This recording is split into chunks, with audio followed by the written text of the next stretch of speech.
28 তারিখে বাংলাদেশের অন্যতম একটি ইসলামী সংগঠন ইসলামী আন্দোলন বাংলাদেশের যে মহাসমাবেশ, এটাকে আমরা স্বাগত জানাই।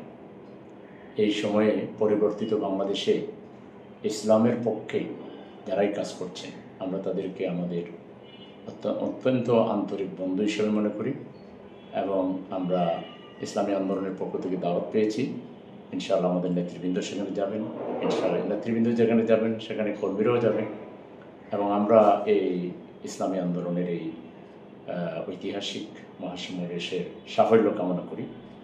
এর মধ্য দিয়ে বাংলাদেশে ফ্যাসিবাদ বিরোধী চেতনা আরও শক্তিশালী হবে। ইসলাম বিরোধী যে কার্যক্রম এখানে আছে বাংলাদেশে, সেই ইসলাম বিরোধী কার্যক্রম আরও দুর্বল হবে এবং ইসলাম কায়েমের, বিশেষ করে বাংলাদেশে ইসলামপন্থী দলগুলোর মধ্যে যে ঐক্যের একটা আমরা সম্ভাবনা দেখছি, এটা আরও শক্তিশালী হবে এবং এটা সময়ের দাবি।